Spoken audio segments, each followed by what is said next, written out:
Good morning. Good morning. So I wanted to go over this with you guys um, and show you what you should be looking at as you prepare for your social justice leaflet project. So the first part was answering questions. Remember, I gave you a PDF version and a Google Docs version. The Google Docs version you can write directly on there, but it doesn't look as organized as this PDF version. So, which is why I gave you both.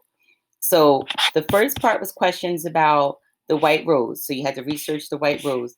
The second part was you researching the modern day injustice. Research a modern day injustice that you feel strongly about. The do now question was for you to tell me what injustice you researched. So many people said, "Oh, I haven't started researching. I have," and that you should have because I asked you here in the building background. So you have to answer these questions. Who is the victim of this injustice? What was unfair and immoral about the injustice? Like, how was this injustice? How does this injustice affect the victims? What is one way to help resist, fix, or fight this injustice? What do you want the reader of your pamphlet or your presentation of the Google Slides or your video, what do you want them to learn about the issue? And this could be as something as simple as changing buying habits or writing a letter to a representative, right? So let's say you guys are researching the way children are treated in foreign countries that make Nike.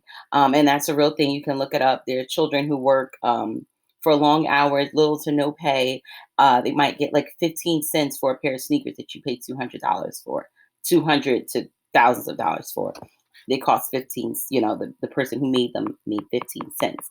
And you can talk about stop purchasing, Nikes or stop whatever company, because Nike isn't the only one, but they're the most famous ones. For the labor laws, in other countries. So research sources. You need sources because you can't just talk about this issue and talk about what's going on and not provide with sources to show that it's true, that it's actually happening. So what's your source title? More than likely, unless you have a lot of books in your house, it's going to be a website or it's going to be an article. Remember, New Jersey. Star Ledger, New Jersey Star Ledger, the Washington Post, the New York Times, Atlantic, um, Politico or something, other, magazines like that, online magazines, that's fine. You're going to fill all this out. I'm going to look at it. You're going to put the URL in there. So remember, you can't type on here, but on the Google Doc page, you can type, or you can open up a separate Google Doc if that Google Doc is too confusing and fill it out there. So you should have one, two, at least sources, right? Two different places that you went to get this information from. An outline. This is so helpful for you guys because when I check the rubric and I look to see if you have the things, I'm going to look back at this. And if you didn't even bother to fill this out, then I know you really didn't bother to even take enough time to get your project together. So you're going to use research to begin outlining your social justice pamphlet. You can use this graphic organizer to bullet ideas, get specific, complete sentences. Remember to cite your sources. How are you appealing to the readers? Remember, I shared with you that quote from Internment where Layla was talking about America. You could use that if you go back. It was in chapter 33. It was toward the end when they're storming the director. You can use that and then just cite the book. Like, how are you appealing to? And she's speaking about what America is supposed to be, pointing out that it's not. The body was the injustice, right? So you want to appear intelligent, which isn't hard. You guys are all intelligent, but you want to sound informed. That you're not just rambling to your reader or your listeners. You're going to use formal and academic language, no slang. I don't mind the contractions, but use proper grammar, right? How is this current state of affairs, the injustice you are against, stand in opposition to the previously stated idea or value? So if America's supposed to be the land of the free, the home of the brave for everyone, I know a lot of people chose racial inequity. So why, or police brutality, whatever. Yeah, police brutality and the killings of Black people when they come into counter with the police. If the police are supposed to be there to help and protect and serve, if this is supposed to be America, if everyone is innocent then proven guilty, then why are the police acting as their own, like they are the law and sentencing people to death? Because when they kill them, they've taken away their right to a trial. So you can discuss things like that. And this is just me um, spit spit sharing from the top of my brain. Remember that you are writing to the reader. Use your second voice, you, etc. So you don't say I. You could say you, them, and you could say we, because if we're talking about this country, if you're of the people that are being um, that are experiencing the social injustice, I don't mind you saying we, right? But try to make it you, us, or I, not about. I mean, you and us, not just I. So it's not just about you. Here's more of the body. Explain the injustice, right? Remember to support your arguments with research and facts. Your passion should come through your writing, but passion alone will not compel people to make a change. You must balance precise language with factual evidence. So you have to tell them the facts, what's happening. Fact: George Floyd was killed. The knee was on his neck, and he said he could not breathe, and the cop kept his knee on his neck. That's a fact. All right. So, regardless of whether or not he was a criminal, regardless of whether or not he committed a crime, did he deserve to die in that fashion by the police without having gone to jail, having gone to because there are some states that have the death penalty, but you're not the judge, juror, and executioner as the police officer. You're there to bring law and order. So you see how and I didn't pull up. I could have pulled out a direct quote from an article of specifically what happened, or I could have cited the video that I did not personally watch, but it was watched, and that's how you're giving the factual evidence. And then I would give my opinion, right? I would say that this is wrong, this is an injustice, and I would compare it to the guy Dylan Roof that killed the people in the church in South Carolina, and they took him to Burger King before they took him to prison. What's the difference between these two? I'll tell you, one crime was heinous. He killed people, and I forget what George Floyd actually did because I tried to block that out because it was so devastating. Just the idea of I can't breathe and a knee on the neck. But I digress. But you can compare these two instances right here. So that's a blatant miscarriage of judgment, a blatant discrimination that seems to be only because of race. And I will use that, you could use that example. Um, well, you can find another one, but you know what I mean. You can talk about it like that. Use strong language. The leaflet should be very persuasive. Don't say bad when you can say evil. Words matter, right? You want to put the image in their mind with the words. It's not bad. No, it's a disgrace, right? It's just not a problem. It's a travesty, right? Yes, the police had their knee in his neck. That was a public lynching. Why does that stand out so much? Because if you know the history of lynchings in this country, when the Klan and other white people, and even sometimes white police officers, would hang Black people in public for the town to see, right? The world wasn't as big as it is now because we didn't have social media and so forth and so on. But everyone who lived in that area, they would see the public lynching. They would take a picture of it. Families would line up under the hanging person, right? So this is the modern day equivalent to a public lynching. See, that language makes people feel a certain way. The conclusion, a call to action, right? What do you want your people to do? So I just went through the third paragraph. Here's your third paragraph. And these questions can really help you frame and shape your thinking. What do you want the reader to do? This should be simple and easily understood by the reader. So if we're talking about, I gave you the Nike example. If you guys are if that's the social injustice of how children are forced to work in these factories for 15 cents a day, they don't have enough food to, take care of their family, or they can't even afford to buy Nikes, right? Stop buying Nikes. And no disrespect to Nikes, but I studied this, and that's actually true. So that can be the call to action, what they're going to do.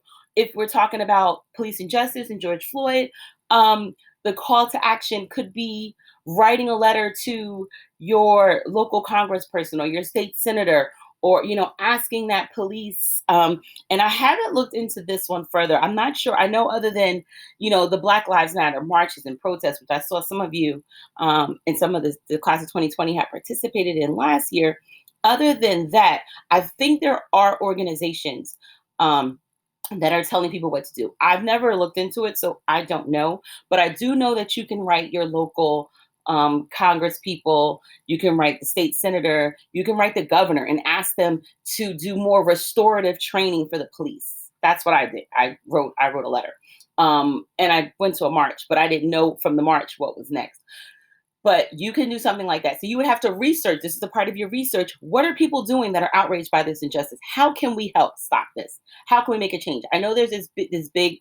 I know that the fund the police is what Trump and the Republicans were saying that, oh, that's terrible. But in that defund the police, what they mean is take some of that money that the police for training and teach them restorative, or pour some of that money from the budget for police officers to kind of help people get resources in the community. For example, what happened in Philadelphia, the parent called about her son having a mental breakdown of sorts, and he was shot by the police when they were calling for like an ambulance for some kind of health services. He was having a mental breakdown. So the fact that the police showed up with the gun, and they weren't trained to like de-escalate, that's I think that's what the defund the police movement is mostly about.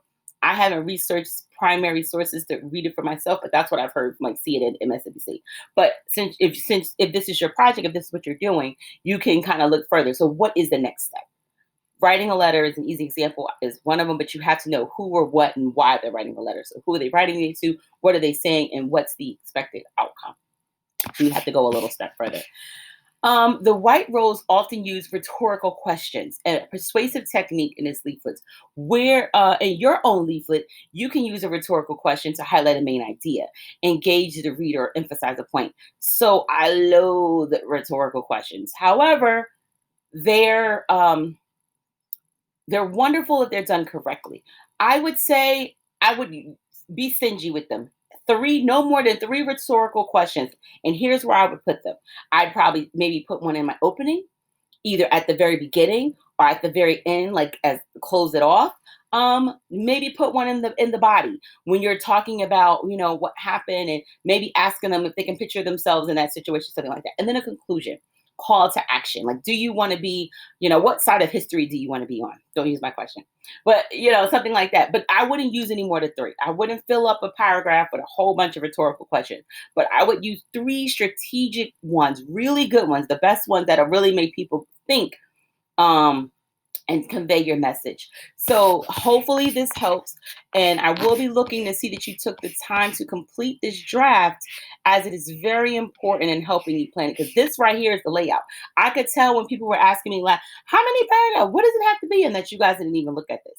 Please use this. This will get you everything that you're looking for, and you will be able to be successful. I'm going to take another moment and show you the rubric so that you know exactly how to get the grade you're looking for. So it will be no surprise when I don't grade you the way you think, because you didn't do these processes. So here's the rubric to get a 4, which is an A, right? So the one, this is 64 and below. The 2 is 70 to 79. The 3 is 80 to 89, and the 4 is 90 to 100. So that's how we'll grade it, depending on how much, pizzazz. There's some wiggle room there.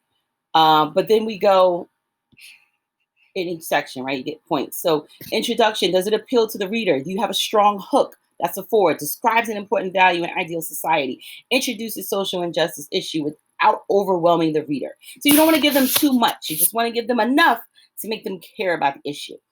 Body, explain the injustice. The injustice and how it causes suffering is well explained. The damage caused by the injustice is supported by research and evidence. You get a 4 in the body, right? You need that evidence. The evidence is key, because if we look at the difference between a 4 and, let's say, a 2, the injustice and how it causes suffering, right, is mentioned, but it's not thoroughly explained, little research, and not backed up. We don't want that. So let me show you let's look at the 2. Oops, I can't circle it. And then you look at the 1, it's, the reasoning is based purely on emotion, no facts, right? We want to go for this 4. The call to action, right? The call to action is easy to understand. The connection between the call to action and the social justice issues are clear. So that conclusion is letting us know this is the problem. The kids are working in sweatshops. What we can do is we can stop buying sneakers or shoes from this company, right? It's very clear. But look at the 2 here. The call to action is difficult or hard to understand. There are no clear connections. So you start off talking about them being poor, and then you tell people, you don't give them a clear thing to do. You just say, that's wrong, we should pray for them. Prayer is good, but we need some action. If you're a Christian, God said, oh, I don't want to mess it up. I know it's about tying up your llama. Like, you can't just leave it anyway. Anywho, so that's the thing for this part. The persuasive writing techniques, author uses strong and precise language, uses rhetorical questions, uses formal language, speaks directly to the reader. That gets you a 4. Look at the 2. Author's word choices are weak, few attempts to persuade the reader, lacks formal language, may or may not speak directly to the reader. Right, and then a 1, author uses very confusing language, little or no attempt. So that's if you don't even try to connect. So I'm gonna stop writing. Scroll. I can't scroll down. All right, I can't go down. But then you have the MLA format for your citations, the conventions that you use, grammars. Please, please, please, if you see squiggly lines, a quick spell check. Those of you that forget where spell check is, it's under tools.